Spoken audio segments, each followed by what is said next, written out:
కొరింథీయులకు రాసిన రెండవ పత్రిక 10వ అధ్యాయం 3 నుంచి చదువుతాను నేను. మేము శరీరదారులమై నడుచుకొనుచున్నాము, శరీర ప్రకారము యుద్ధము చేయము. మా యుద్ధోపకరణములు శరీర సంబంధమైనవి కావు, కానీ దేవుని ఎదుట దుర్గములను పడత్రోయజాలినంత బలము కలవై ఉన్నవి.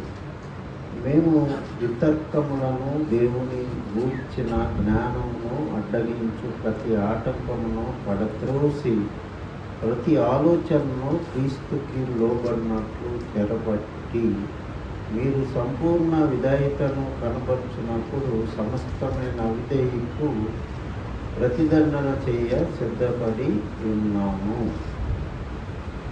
ప్రార్థన చేసుకుంటాం. పరిశుద్ధుడైన దేవా, కృపగలిగిన ప్రభా, ఈ వాక్యాన్ని దీవించి ఆశీర్వదించండి. వాక్యాన్ని ప్రభా వివరించినైనా నాకు ప్రభా నీ యోగ్యత, నీ కృప నాకు దయచేయండి. నా నాలుకను ముట్టండి ప్రభా, నీ పరిశుద్ధ రక్తం నా మీద ప్రోక్షించి మీరే నా ద్వారా మాట్లాడండి ప్రభా. వచ్చిన ప్రతి బిడ్డని నీ వాక్యం ద్వారా ఆశీర్వదించండి, నీ వాక్యం ద్వారా స్వస్థపరచండి దేవా. ఈ పరిశుద్ధ బల్లారాధనని ప్రభా నైనా మరి పరిశుద్ధంగా ఆచరించేటట్లు సహాయం దయచేయండి. మా అపరాధములను, దోషములను ఒప్పుకొని ప్రభా నైనా మేము సరి చేసుకుంటానికి ఇది అవకాశంగా మేము భావించి ప్రభా నీ యొక్క సూచనల ప్రకారం జీవించలాగున నీ కృప దయచేయమని యేసుక్రీస్తు నామములో ప్రార్థిస్తున్నాం తండ్రి, ఆమేన్.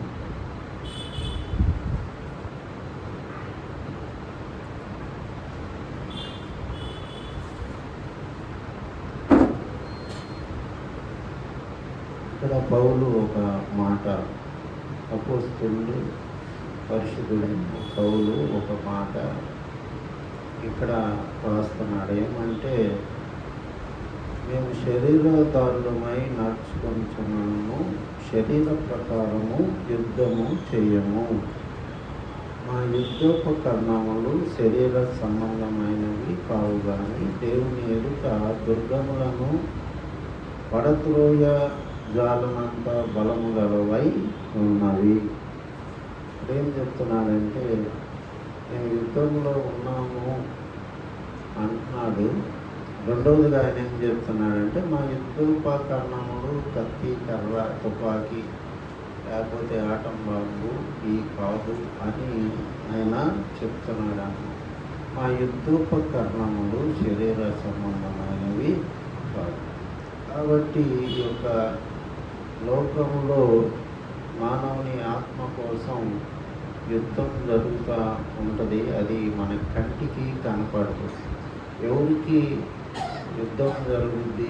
సాతాను సంబంధమైన శక్తులకి, తర్వాత మరి దేవుని సంబంధమైన బిడ్డలకి యుద్ధం జరుగుతూ ఉంటుంది ఎప్పుడు కూడా. దేవుని సంబంధులు ఏం చేస్తూ ఉంటారు? ప్రార్థన చేస్తూ యేసు ప్రభుని కూర్చున్న సత్యాన్ని ప్రకటిస్తూ ఉంటారు. ఈ యొక్క శరీర సంబంధులు, మరి సాతాను సంబంధులు మరి ఏం చేస్తూ ఉంటారంటే, తర్కాలు, అబద్ధమైన సిద్ధాంతాలని ప్రచురం చేస్తూ ఉంటారు. ఉదాహరణకి మార్కిస్ట్ పార్టీ ఉంది. దేవుడు లేడని వాళ్ళు చెప్తారు. మనం ఏం చెప్తాము? దేవుడు ఉన్నాడు, ఆయన రక్షకుడు, ఆయన నమ్మండి, ప్రయాసపడి భారం మోస్తున్న సమస్తమైన వాళ్ళారా, మీకోసం యేసుక్రీస్తు అను ప్రభువు భూమి మీదకి వచ్చాడు, మీకోసం ప్రాణం పెట్టాడు, మీ పాపాన్ని అంతా కూడా ఆయన మీద వేసుకొని మీకోసం రక్తం చెల్లించి మీ పాప పరిహారం చెల్లించాడు. మీరు ఆయన యందు విశ్వాసం ఉంచితే ఆయన కుమారులు, కుమార్తెలు అవుతారు. ఎందరైతే నన్ను అంగీకరించెదరో, అనగా ఆయన నామందు విశ్వాసం ఉంచి ప్రతి వానికి ఆయన పిల్లలకు హక్కు, ఆయన అధికారం ఇచ్చారు. ఈ విధంగా యేసుక్రీస్తును నమ్మిన బిడ్డలు ప్రయాసపడతా ఉంటారు. సాతాను సంబంధులు అపవాదికి పెద్ద సర్కిల్ ఉంది. దేవుని సంబంధులు ఒక స్టేజ్లో గెలవలేక ఏం చేస్తారంటే చంపుతారు మనుషులు, కొడతారు, చంపుతారు. ఇదంతా పిరికితనానికి నిదర్శనం. కాబట్టి ఇక్కడ పౌలు ఏమంటున్నాడంటే ప్రతి విశ్వాసి కూడా ఒక యుద్ధంలో ఉన్నాడు. ఒక సత్యాన్ని గురించి ప్రచారం చేయాల్సిన బాధ్యత అతని మీద ఉంది. సత్యానికి అసత్యానికి ఎప్పుడు కూడా యుద్ధం జరుగుతూ ఉంటుంది. మరి మనం చూసినట్లయితే మొట్టమొదట దేవుడు అవ్వాదాముని సృష్టించినప్పుడు ఒక అబద్ధంతో ఆశీర్వాదాలన్నీ అవ్వాదాముకున్న ఆశీర్వాదాలన్నీ కూడా సాతానుడు పోగొట్టాడు. ఏమన్నాడు? దేవుడు ఏం చెప్పాడు? ఈ అన్ని పండ్లు మీరు తినొచ్చు, కానీ ఈ యొక్క తోటలో మధ్యలో ఉన్న మంచి చెడ్డల జ్ఞానం ఇచ్చే పండ్లు మీరు తింటే మీరు మరణం అవుతారు అని చెప్తున్నారు. మీరు చావనే చావరని అపవాది చెప్తుంది. దేవుడు మొట్టమొదటి నుంచి సత్యానికి మూలం అన్నమాట. అందుకనే యేసు ప్రభు ఒక్కడే భూమి మీద నేనే సత్యము మార్గము జీవమునై ఉన్నాను, నేనే సత్యం, ఇంకెవ్వరు కూడా సత్యం కాదని చెప్తున్నాను. రకరకాల వితర్కములు అని ఉంది ఇక్కడ. ప్రతి దేవుని గూర్చిన జ్ఞానమును మేము వితర్కములను దేవుని గూర్చిన జ్ఞానమును అడ్డగించు ప్రతి ఆటంకమును పడత్రోసి ప్రతి ఆలోచనను క్రీస్తుకు లోబడినట్లు చదవదు. కాబట్టి సాతాను ప్రచారం ఎక్కువ చేస్తూ ఉంటాం. అమెరికా, ఆస్ట్రేలియా, మరి జర్మనీ, ఇంగ్లాండ్ అట్లాంటి దేశాల్లో కూడా సాతానికి ఏజెంట్లు బలంగా ఉన్నారు. మరి పాటలు పాడుతా రామకృష్ణ అంట ఎగిరెగిరి గంతులేస్తా ఎక్కడ లేని ఆనందం దీంట్లో ఉందన్నట్టు మీకు కనపడతా ఉంటుంది మామూలుగా టీవీల్లో. ఈ భక్తులు అక్కడికి పోయి పంచాను వేసుకొని ఒకలాంటి ట్రెడిషనల్ డ్రెస్ వేసుకొని పంగనామాలు పెట్టుకొని ఎగిరెగిరి గంతులు వేసుకుంటా వేస్తా మళ్ళీ అక్కడ వాళ్ళని పిలుస్తారు దగ్గరికి, మాతో జాయిన్ కమ్మని. ఆ విధంగా మరి సత్యాన్ని అడ్డగించే కార్యాలు ఈ లోకంలో, ఈ ప్రపంచంలో జరుగుతూ ఉంటాయి. కాబట్టి మనం ఏం చేయాలి? యేసు ప్రభువుని నమ్మిన వాళ్ళు మనం వాటి గురించి అసత్యాలని చెప్పాల్సిన బాధ్యత మనకుంది. అది అసత్యం అని చెప్పే బదులు యేసు క్రీస్తుని గూర్చిన సువార్త మనం ఎప్పుడైతే వెల్లడి చేస్తామో అప్పుడు ఆటోమేటిక్గా అవన్నీ కూడా అసత్యాలుగా పేరుకోవాలి. కాబట్టి మన జీవితం ఇతరులకి మంచిగా కనపడినప్పుడు అనేక మంది యేసు ప్రభుని దేవుడుగా అంగీకరిస్తారు. కాబట్టి యుద్ధములో మనం ఉన్నామంటున్నాడు. తర్వాత ఎవరికి యుద్ధం? మరి ఇదే మాట ఎఫెసీలో 6లో కూడా మనం చూస్తాం అన్నమాట. బైబిల్లో ఒకే వాక్యం పదే పదే వస్తూ ఉంటుంది. కారణం ఏంటంటే దాని ప్రాముఖ్యత ఎంతో ఉందని మనం అర్థం చేసుకోవాలి. ఎఫెసీయులకు రాసిన పత్రిక 6వ అధ్యాయం 11వ వాక్యం. ఎఫెసీయులకు రాసిన పత్రిక 6వ అధ్యాయం 11వ వాక్యం. మీరు అపవాది తంత్రములను ఎదిరించుటకు శక్తిమంతులగునట్లు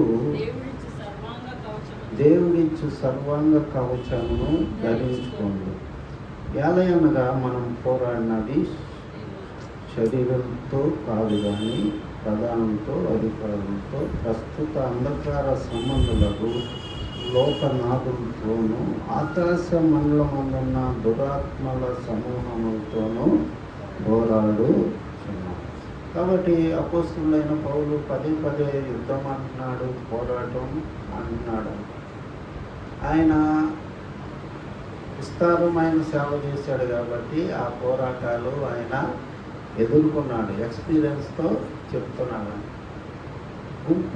గుంపులుగా సాతాను శక్తులు దేవుని బిడ్డల మీద దాడి చేస్తూ ఉంటాయి అన్న సత్యాన్ని పౌలు బయటికి తీసుకొస్తున్నాడు.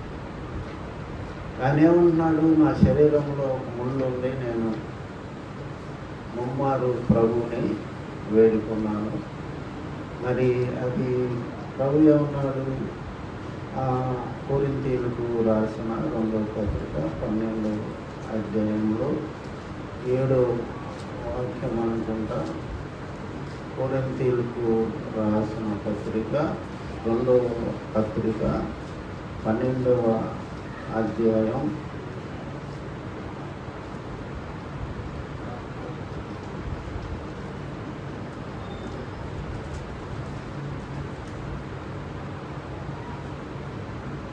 నాకు కలిగిన ప్రత్యక్షతలు బహు విశేషముగా ఉన్నందున నేను అత్యధికముగా హెచ్చిపోకుండా నిమిత్తము నా శరీరములో ఒక ముళ్ళు, నేను అత్యధికముగా హెచ్చిపోకుండా నిమిత్తము నన్ను నలుగా కొట్టుటకు సాతాను యొక్క దూతగా ఉంచబడెను. ఏం చెప్తున్నాడు, నా శరీరంలో ఒక ముళ్ళు ఉన్నాడు. దేవుడు ఇక్కడ సాతాన్ని వాడుకుంటున్నాడు పౌలుకి అనారోగ్యం కలుగజేసి. సాతాను దూతగానే మాట పౌలు వాడుతున్నాడు. దేవుడు మహాజ్ఞాని కాబట్టి ఎవరిని ఎట్లా ఉపయోగించాలో ఆయన అట్లా ఉపయోగిస్తాడు. మనం ఏమనుకుంటామంటే సాతానే సూపర్ పవర్ అనుకుంటాం. ఏం కాదు. దేవుడు సాతాన్ని మామూలుగా బొమ్మలాట ఆడిస్తూ ఉంటాడు. ఒకసారి మనం బైబిలు పాత నిబంధన చూసినట్లయితే ఆహాబుని చంపడానికి ఒక దయ్యాన్ని, దురాత్మని దేవుడి దగ్గర నుంచి పంపిస్తాడు దేవుడు. అట్లాగే సౌలు మీదకి దేవుడు ఒక దురాత్మని వదులుతాడని. మనం ఏమనుకుంటామంటే దురాత్మలు చాలా పవర్ఫుల్ అని ముందుగానే భయపడతాం, వాటి గురించి నాలెడ్జ్ లేకుండా. కానీ దేవుడు దేన్ని ఎంత లెవెల్లో పెట్టాలో ఈ దురాత్మని అంత ఒక మార్కు పెట్టి కంట్రోల్ చేస్తూ ఉంటాడు. యోబు మీదకి సాతాను పర్మిషన్ తీసుకున్నప్పుడు ప్రాణం మాత్రం దిగిపోతే ఏమన్నా చేసుకోవాలి. కాబట్టి ప్రతి ఆత్మ కూడా దేవుని యొక్క కంట్రోల్లో ఉంటుందన్నమాట.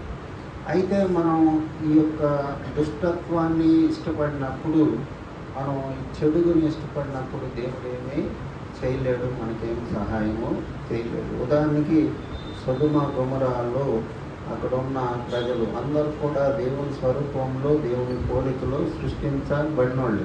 అక్కడ బాగా చెడుగు ఎక్కువైనప్పుడు దేవుడు అగ్నితో మరి అదంతా కూడా నాశనం చేసినట్టు మనం చూస్తూ ఉన్నాం. కాబట్టి ఇక్కడ పౌలు ఏం చెప్తున్నాడంటే, ఈ యొక్క యుద్ధంలో మరి తర్కాలు ఎదిరించడానికి మనకి జ్ఞానం కావాలి. వితర్కాలు, రకరకాల సిద్ధాంతాలు ఈ ప్రపంచంలో ఉన్నాయి. మరి ఎథియిస్ట్ అంటాం. ఎథియిస్ట్ అంటే దేవుడు లేడని నమ్మేవారు. వాళ్ళు కూడా చాలామంది గుంపులు ఉన్నారు. యెహోవా సాక్షి, రకరకాలుగా రోమన్ క్యాథలిక్ వాళ్ళు ప్రపంచంలో చాలామంది ఉన్నారు. వాళ్ళు ఏం చెప్తారు, ఏదైనా మరియమ్మ తల్లి నుంచి మనకి ఆశీర్వాదాలు వస్తాయి కాబట్టి ఆమెకు ప్రార్థన చేస్తారు. వెళ్ళి ఈ కుమారుడికి చెప్పు మా అవసరత ఇది అని. గబ్బిలం కనుక పూజారికి చెప్పినట్టు వెళ్ళి చెప్పమని అంటారన్నమాట. రకరకాల అబద్ధాలు, సిద్ధాంతాలు ఆ మనుషులు నమ్మి ఈనాడు ఒక్క రోమన్ క్యాథలిక్ వాళ్ళని మార్చడం చాలా కష్టం అన్నమాట. ఒక బ్రాహ్మణ్ని మార్చవచ్చు, ముస్లింని మార్చవచ్చు, కానీ రోమన్ క్యాథలిక్ వాళ్ళు మార్చడం చాలా కష్టం అన్నమాట. ఇదంతా సాతాను యొక్క వశపరుచుకొని మనుషుల్ని తనకి దాసులుగా చేసుకొని సిద్ధాంతాల్ని మనుషులకి మరి గుర్తించి ప్రపంచాన్ని నాశనం చేస్తూ ఉన్నాడు. అలాంటి సమయంలో మనం సత్యాన్ని ప్రకటించడం అంటే యేసు క్రీస్తుని ప్రకటించడమే సత్యాన్ని ప్రకటించడం. ఆయన దేవుడు అని. 2వ యోహాను పత్రికలో ఏముందంటే, యేసు క్రీస్తు శరీరధారి అయి వచ్చినని నమ్మని వాళ్ళని ఇంట్లోకి రానియొద్దని ఉందన్నమాట.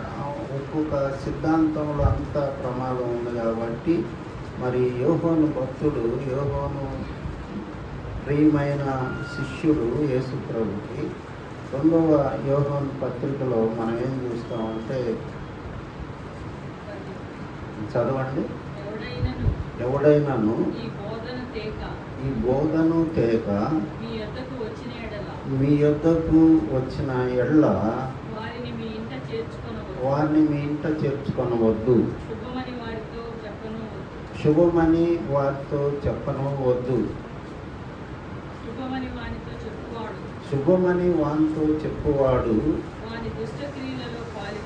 వాని దుష్ట క్రియలలో పాలివాడు అగును. కాబట్టి యేసుక్రీస్తుని గాక ఇంకొక బోధ ఏదైనా కూడా అది సాతాను బోధ అని పౌలు భక్తుడు చెప్తున్నాడు, యోహాను భక్తుడు కూడా చెప్తున్నాడు అన్నమాట. వాళ్ళు అసలు ఇంట్లోకి రానివ్వకండి, మంచినీళ్ళు కూడా ఇవ్వద్దని చెప్తున్నాడు. యోహాను అయితే యోహాను భక్తుడు, యేసు ప్రభు శిష్యుడు. యేసు ప్రభు అత్యంత ప్రియమైన శిష్యుడు, రొమ్ముని ఆనుకున్న శిష్యుడని మరి దేవుని గ్రంథంలో మనం చూస్తూ ఉన్నాం.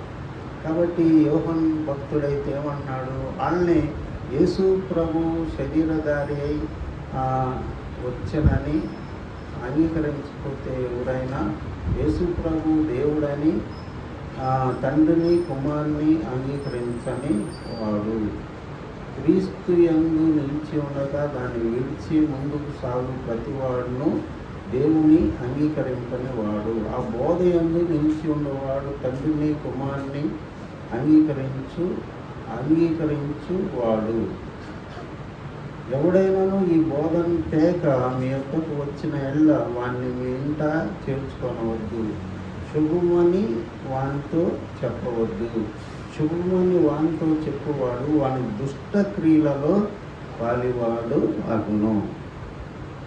కాబట్టి వాళ్ళు ఇంటికి వచ్చి ప్రైజులు అన్నారంటే మనం వాళ్ళకి శుభమని చెప్పకూడదు. కనీసం ఇంటికి రావటం కాదు, శుభమని కూడా చెప్పొద్దని అంటున్నాడు. ఎందుకని?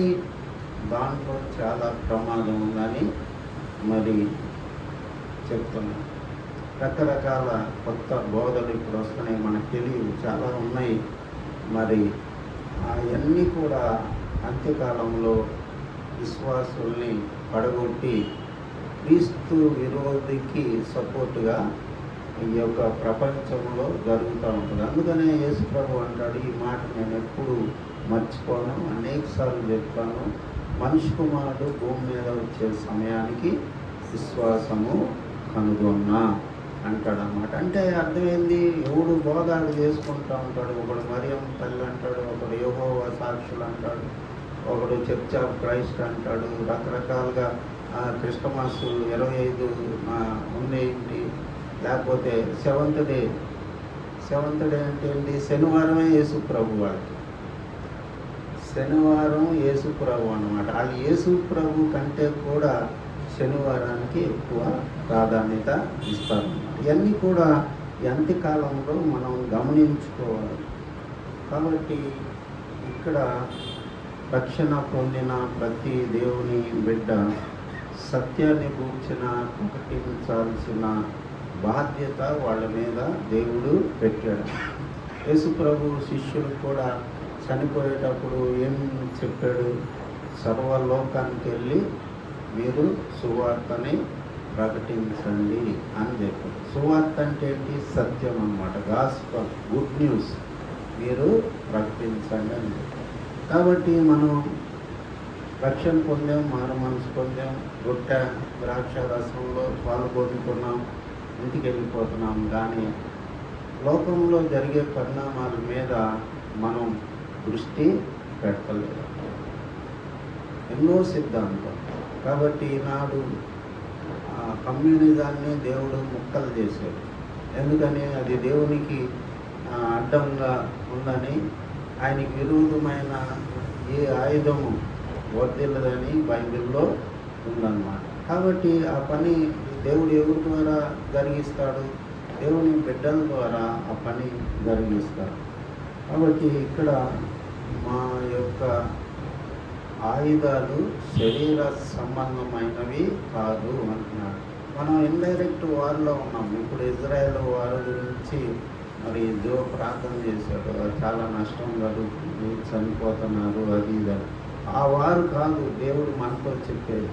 మనం యేసు ప్రభువుని గురించి సువార్త చెప్పటమే మనం చేసే ఈ యొక్క యుద్ధం. చేసేటప్పుడు అనేక ఆటంకాలు అపవాది కలిగిస్తూ ఉంటాడు. ఉదాహరణకి మనకి వ్యాధులు కలుగు చేస్తాడు, బాధలు కలుగు చేస్తాడు, ఇబ్బందులు కలుగు చేస్తాడు, అనేక సమస్యలు మన జీవితాల్లో తీసుకొస్తూ ఉంటాడు. యేసు ప్రభువుని గురించి నిజమైన సేవ మనం చేస్తున్నప్పుడు ఏదో ఒక నెమ్మది లేకుండా చేస్తూ ఉంటాడు. అయితే హృదయంలో మనకి శాంతి, నెమ్మది ఉంటుంది. శరీరంగా ఎంత నష్టం జరిగినా, ఇందాక పౌలు అంటాడు, మరి ఇందాక మనం చదువుకున్నాం 12వ అధ్యాయం 10వ వాక్యం చదవండి. కొరింథీయులకు రాసిన పత్రిక 2వ పత్రిక 12వ అధ్యాయం 10వ వాక్యం. నేనెప్పుడు బలహీనున్నో అప్పుడే బలవంతుడు. కనుక క్రీస్తు నిమిత్తము నాకు కలిగిన బలహీనతలోను నిరీక్షణలోను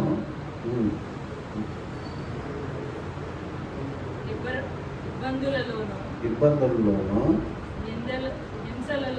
హింసల్లోను ఉపద్రవముల్లోను నేను సంతోషించుచున్నాను. ఏమన్నా కథలాగా రాశాడు ఆ పౌలు. ఏమంటున్నాడు? నేను ఎప్పుడు బలహీనున్నో అప్పుడు బలవంతుడు.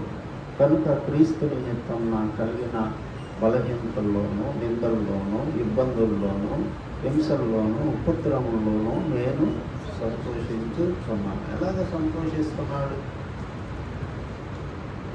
యేసు ప్రభు కూడా ఒకసారి మరి అయ్యో కొరదైన, అయ్యో బెత్సయిదా, మరి మిమ్ముని నేను రక్షించాలనుకున్నాను కానీ మీరు ఉల్లకపోతున్నారని బాధపడి వెంటనే ఆయన పరిశుద్ధాత్మలో ఆనందించాడని ఉంటుంది.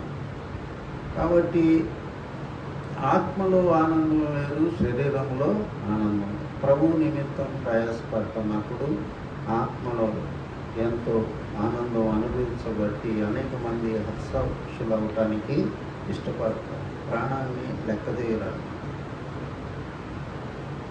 సాద్ సుందర్ సింగ్ అనే గొప్ప దైవజనుడు, దేవుడు ఆయనకి ఇచ్చిన పని ఏంటంటే టిబెట్, ఆయన అన్నీ ఎక్కువ ఫారిన్ కంట్రీస్ తిరిగినోడే.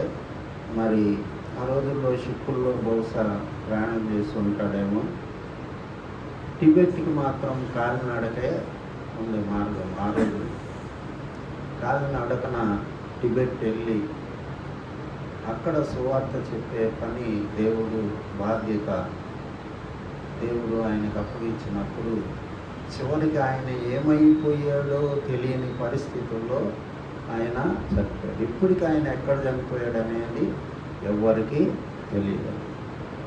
దేనికి ఆయన అంత కష్టపడ్డాడంటే సత్యాన్ని గురించి ప్రకటించాడు.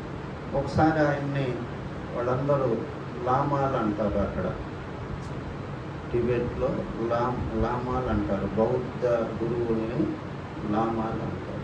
వాళ్ళందరూ కలిసి ఈయనేంద్ర గొప్ప మతాన్ని మనకు తీసుకొస్తున్నాడని ఒక బావి మీద కలుపు ఉంటుంది.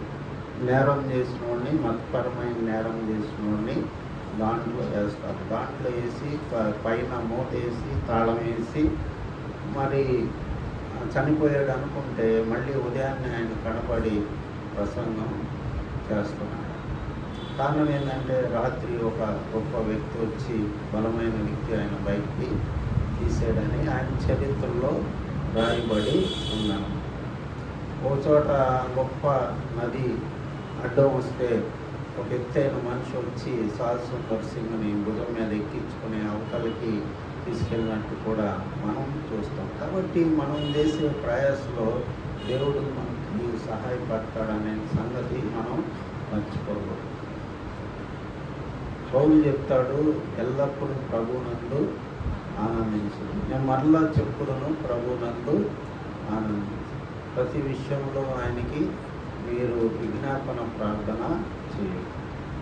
మీరు చింతించవద్దు, ప్రభు సమీపంగా ఉన్నాడు మరి అని ఆయన ఎక్కడ రాశాడు ఆ మాట అంటే, చరిత్రకారులు ఏం చెప్తారంటే అది జైల్లో చీకటి కొట్టులో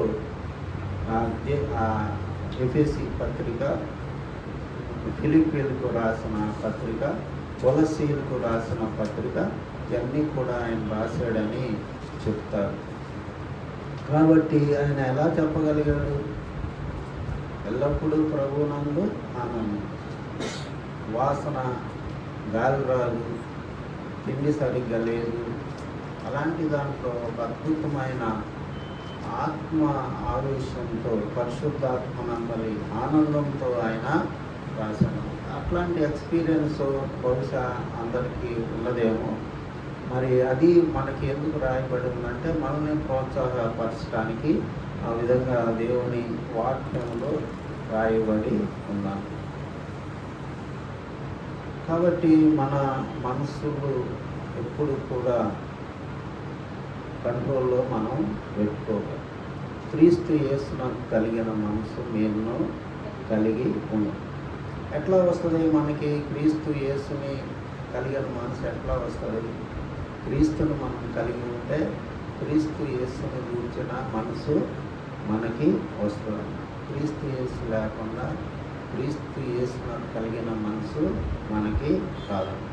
క్రీస్తు యేసు మనసు రావాలంటే పరిశుద్ధాత్మ దేవుడు మనలో నివాసం చేసి మనకి అనుక్షణం అనుదినం ఆయన పాపాన్ని గురించి, నీతిని గురించి, తీర్పు గురించి ఒప్పింప చేస్తాడని ఉంటుందన్న. అప్పుడు మనం కరెక్ట్గా బిహేవ్ చేయడానికి అవకాశం ఉండదు. నేను వెళ్ళిపోతున్నాను, నేను వెళ్ళిపోయి మీకు ఒక ఆదరణకర్తను పంపుతాను, ఆయన మీలో ఉంటాడు, మీతో ఉంటాడు, ఆయన పేరే ఇమ్మానుయేలు. దేవుడు ఒక మనిషిని రక్షించి రోడ్డు మీద పడేయడు. ఆయన ఏం చేస్తాడు? ఒక మనిషిని రక్షించి లోపల నుండి నడిపిస్తూ ఉంటాడు. అప్పుడు మాత్రమే మనం జీవితం జీవించగలం. కాబట్టి మనం మరి రోమీలకు రాసిన పత్రిక 12వ అధ్యాయం 2వ వాక్యంలో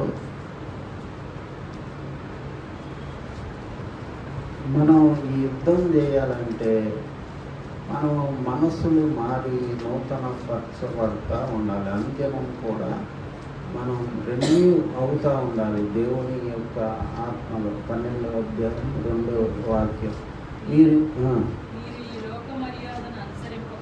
ఈ లోక మర్యాదను అనుసరింపక ఉత్తమమును అనుకూలమును సంపూర్ణమునై ఉన్న దేవుని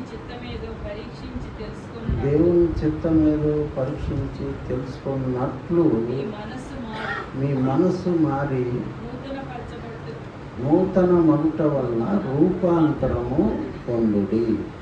కాబట్టి మనం ఇక్కడే ఒక న్యూ బాడీ ధరించుకోవాలి. న్యూ రూపం మనం భూమి మీదే ధరించుకోవాలి. ఎందుకంటే మన శత్రువుతో మనం పోరాటం చేయాలి కాబట్టి ఇక్కడే మనం అందుకు తగ్గ శక్తి మనం సంపాదించుకోవాలి. ఆయన ఏమంటున్నాడు? ఇది కూడా పౌలే రాసింది, పౌలు భక్తుడే రాశాడు. ఏం రాస్తున్నాడు? లోకం మర్యాదని అనుసరింపక ఉత్తమమును అనుకూలమును సంపూర్ణమునై ఉన్న దేవుని చిత్తం ఏదో పరీక్షించి తెలుసుకున్నట్లు మీ మనస్సు మారి నూతన మౌట వలన రూపాంతరము పొందేది. కాబట్టి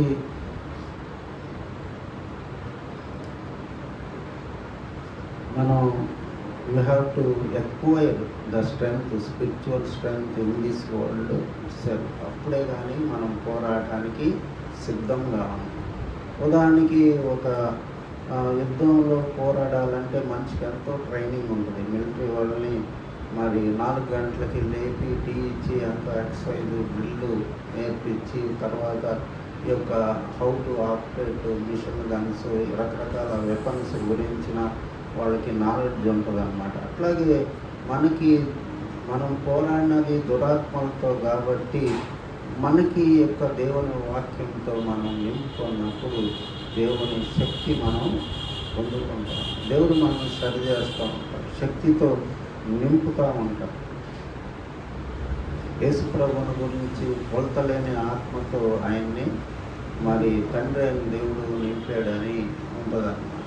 కాబట్టి ఇక్కడ గల్తీలకు రాసిన పత్రికలో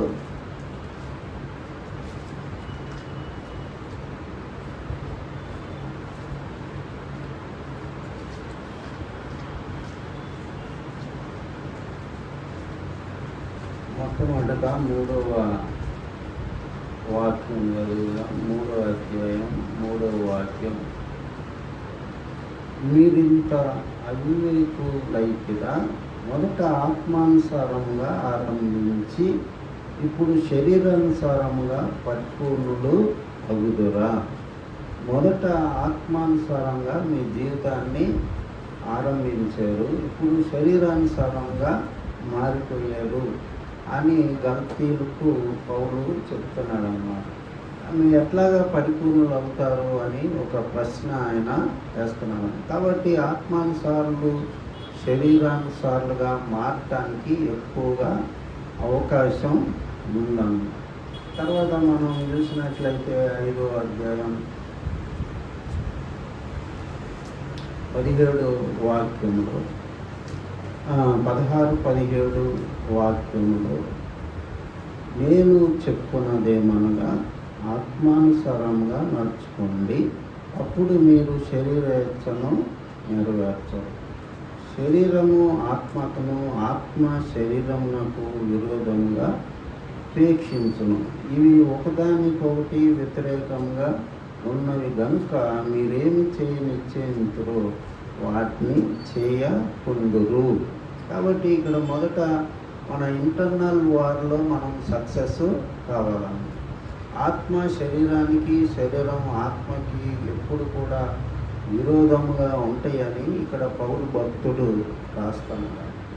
మొదట మనం ఇక్కడ ఆత్మ సంబంధమైన జ్ఞానము, ఆత్మ సంబంధమైన శక్తిని పొందుకొని ఇంటర్నల్గా మనం గెలిస్తే, ఆత్మలో మనం బలపడితే, అప్పుడు మనం దేవుని యొక్క సత్యాన్ని మనం ప్రకటించగలం.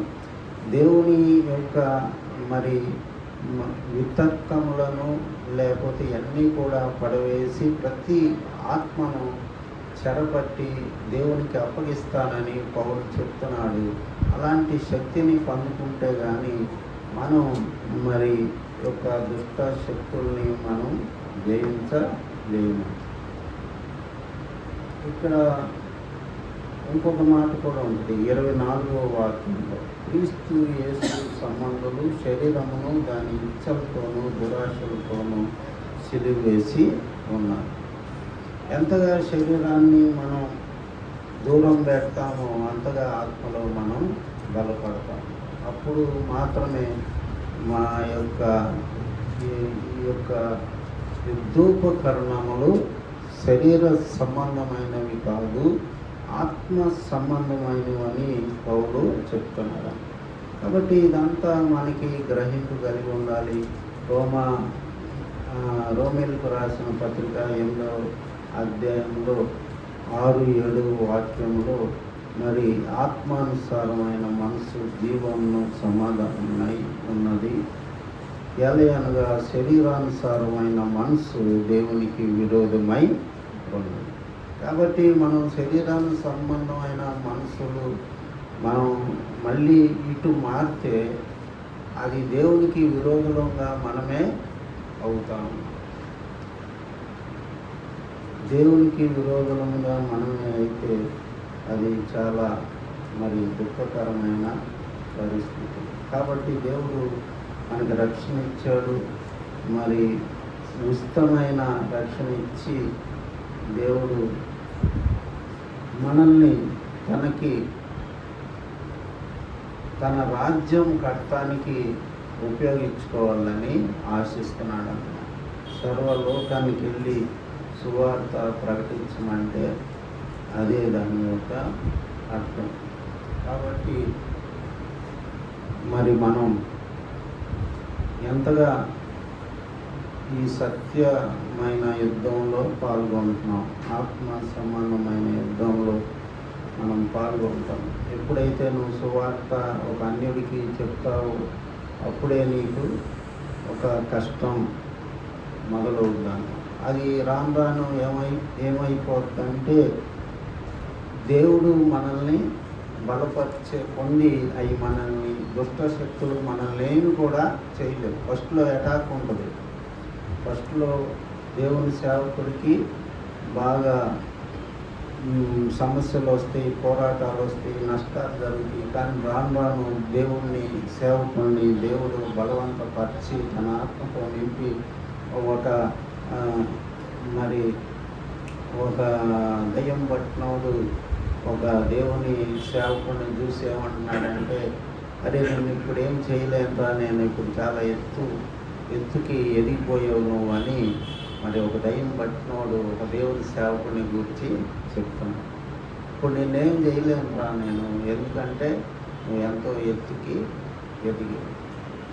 పౌలు ఏమంటాడంటే ఫిలిప్పీలకు రాసిన పత్రిక 4:13 నన్ను బలపరచువాని అంటే నేను సమస్తమును చేయగలను. నన్ను బలపరచువాని అంటే సమస్తమును చేయగలను. కాబట్టి దేవుడు శక్తి లేకుండా మనం ఈ లోకంలో జీవితం జీవించడం అనేది అసాధ్యం.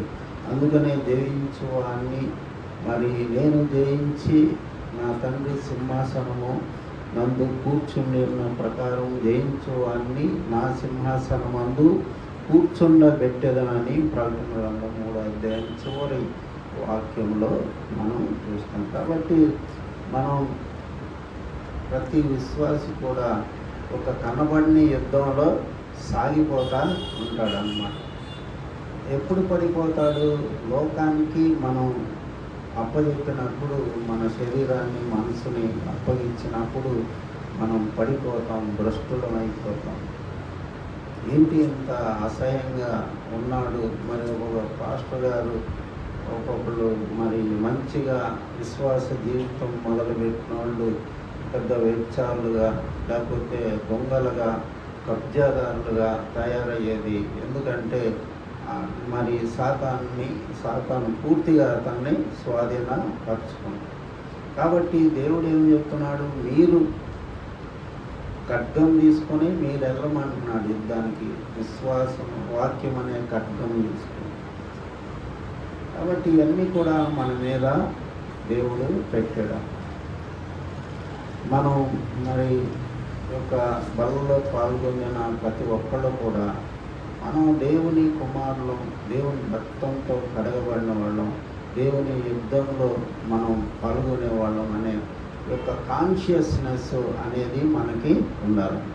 ఉదాహరణకి ఫోన్లో వాక్యం చెప్పవచ్చు, ఇంటికి వెళ్ళి చెప్పకపోవచ్చు. బహుశా పరిస్థితులు వాళ్ళు ఎక్కడో ఉండవచ్చు. ఫోన్లో 2 మాటలు వాక్యం అంటే వరుసగా లోకాసు వార్త, మార్కు, మత్తయి అని అన్నీ చెప్పనవసరం. యేసు ప్రభు గురించి 2 మాటలు చెప్తారు. ఎందుకని? నీ హృదయం క్రీస్తుతో నిండి ఉంటే నువ్వు ఆ మాటలు చెప్పగలవు. క్రీస్తు యేసును కలిగిన మనసు మీరు కలిగి ఆయనకి ఆ మనసు కలిగింది బట్టి ఆయన భూమి మీదకి రాగలిగాడు. లేకపోతే భూమి మీదకి ఎవరు వస్తారు? దేవుడితో సమానుడై ఉండుట మరి విడిచిపెట్టకూడని భాగ్యం అని ఆయన ఉంచుకుంటాడు. దేవుడికి ఏం పని? భూమి మీద రావడానికి, ఆ గొడ్డాలతో కొట్టించుకోవడానికి, ఉమ్మేసుకోవడానికి మాత్రం మీద.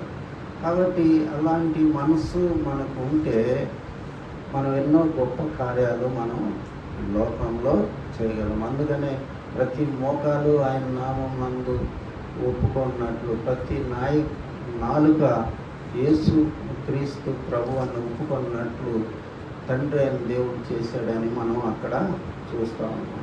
కాబట్టి మనం ఒక కనిపించని యుద్ధంలో ప్రతి విశ్వాసి కూడా ఉన్నాడనే సత్యాన్ని మనం మర్చిపోవాలి.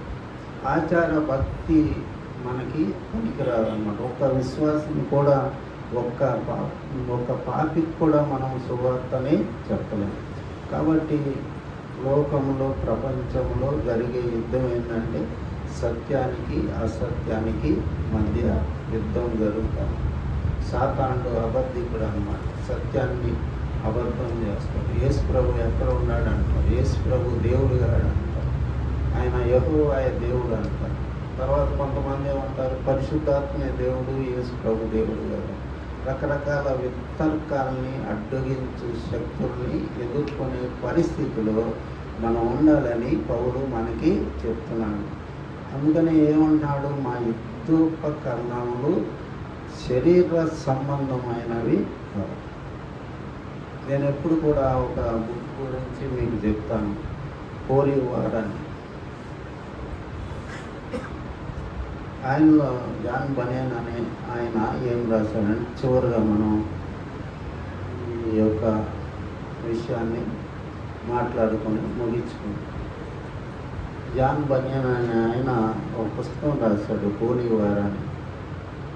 చాలామందికి పిలిగ్రిమ్ ప్రోగ్రెస్ అనే బుక్ తెలుసు, కానీ హోలీ వార్ అనే బుక్ గురించి తెలియదు.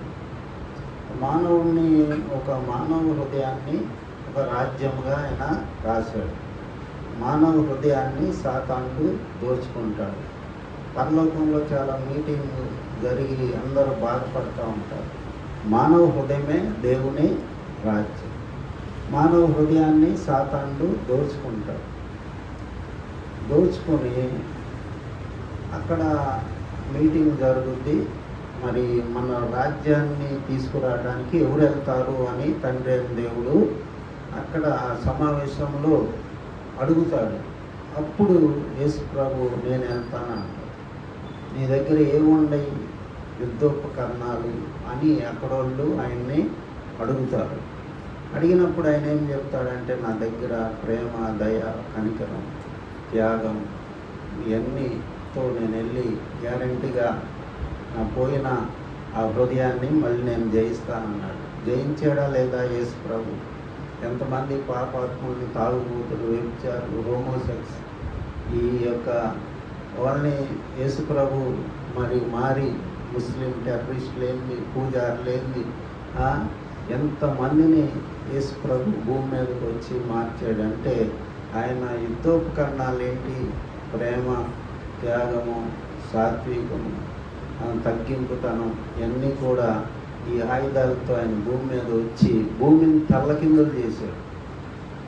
ఈనాడు అనేక మంది మామూలుగా కఠినమైన పూజారులు, ఇళ్లలో నుంచి తల్లిదండ్రులు ఎల్లగొట్టిన వాళ్ళు దేవుని సేవకులుగా, పెద్ద పెద్ద దేవుని సేవకులుగా ఉన్నారంటే కారణం ఏంటంటే, ఆయన యుద్ధోపకరణములు శరీర సంబంధమైనవి కాదు, ఆత్మ సంబంధమైన యుద్ధోపకరణములు మనం కలిగి ఉన్నప్పుడు అనేక మందిని ప్రభు కొరకు మనం రాబడతాం. ప్రార్థన చేసుకున్నాం. పరిశుద్ధుడైన దేవ, నజరుడైన యేసు క్రీస్తు సర్వశక్తి నామములో నీ సన్నిధికి వస్తున్నాం. దేవానైనా మాకు రక్షణ ఇచ్చింది. మేము ఇంట్లో కూర్చోటానికి కాదు, కానీ ఈ యొక్క అసత్యంతో మేము పోరాడటానికి, అబద్ధాలతో మేము పోరాడటానికి, దేవ వితర్కాలతో మేము పోరాడటానికి, తప్పుడు సిద్ధాంతాలతో మేము పోరాడటానికి మాకు రక్షణ ఇచ్చావనే సంగతి మేము గ్రహించుకునేటట్లు నీ జ్ఞానం మాకు దయచేయి. యేసు క్రీస్తును గుర్చిన అతి శ్రేష్టమైన జ్ఞానం కోసం నాకున్నదంతా కూడా నేను నష్టంగా ఎంచుకున్నానని పరిశుద్ధుడైన పౌలు చెప్తున్నాడు. అవును ప్రభువా, ఈ యొక్క జ్ఞానం మాకు వచ్చేటట్టు సహాయం దయచేయి. భూమి మీద మానవుడికి ఎంతో పని పెట్టావు. మేమైతే తినుచు త్రాగుచు ప్రభువా నాయన మరి ఎంతో సంతోషంగా మా కాలాన్ని వెళ్ళగొచ్చున్నావు. రేపు నువ్వు వస్తావు, వచ్చి నీకు ఇచ్చిన తలాంతు నువ్వేం చేసావు అని అడిగితే మా దగ్గర జవాబు లేదు. ప్రభువా నాయన నీకోసం భూమి మీద ప్రభువా కొన్ని ఆత్మలన్నా మేము గెలవగలిగేటట్టు, నడిపించగలిగేటట్టు సహాయం దయచేయి. నీ జ్ఞానం మాకు దయచేయి. నీ యొక్క తగ్గింపు, సాత్వికము, నీ ప్రేమ ఇవన్నీ కూడా మేము ప్రభా సొంతం చేసుకునేటట్టు సహాయం దయచేయండి. క్రీస్తు యేసును కలిగిన మనసు ప్రభా మేము సంపాదించుకునేటట్టు సహాయం దయచేయండి. దేవా, భూమి మీదకి వచ్చి ఎంతమందిని మార్చావు ప్రభాని, ఎంతమంది త్రాగుబోతుల్ని, వ్యభిచారుల్ని, దొంగల్ని, మోసగాల్ని, అబద్ధకుల్ని, పూజాల్ని ప్రభా ఎంతమందిని నువ్వు మార్చావు. అలాంటి మనసు మాకు దయచేయండి. వచ్చిన ప్రతి బిడ్డని ఆశీర్వదించు. ప్రతి బిడ్డ కూడా నీ సేవలో నీ రాజ్యం కట్టడానికి ఉపయోగపడేటట్లు కావలసిన శక్తిని, ఆత్మ జ్ఞానము దయచేయండి. మరి శరీరాన్ని ఆ సిలువ వేసుకునే స్వభావం మాకు దయచేయండి. శరీర కోరికల్ని మేము చంపుకునే శక్తి మాకు దయచేయండి. మా ప్రభువా, మా దేవ, నువ్వు ఇచ్చిన గొప్ప రక్షణ ఎవరికి, రాజులకి, ప్రధానులకి, కోటీశ్వర్లకి, వ్యాపారవేత్తలకి లేని భాగ్యం మాకు ఇచ్చావు. నీకు స్తోత్రం దేవా. ప్రభా, ఇక్కడ ఉన్న ప్రజలందరినీ ప్రభా, ఇక్కడ బిడ్డలందరినీ మీరు నీ వాక్యం ద్వారా మరి ఆశీర్వదించినందుకు నీకు స్తుతులు చెల్లిస్తూ ప్రభా, ఈ వాక్యానికి నీ ముద్ర వేయమని మా బాధ్యత మేము ఎప్పుడూ తెలుసుకునేటట్లు సహాయం దయచేయండి. మా ప్రభువును, మా ప్రియ రక్షకుడైన నజరేయుడైన యేసు క్రీస్తు సర్వశక్తి నామములో ప్రార్థిస్తున్నాం తండ్రి. ఆమేన్. ఇది వచ్చి ఒక పాట పాడుతున్నదా కానుక తీవాను. తర్వాత మనం బల్లారాధనలో పాడు.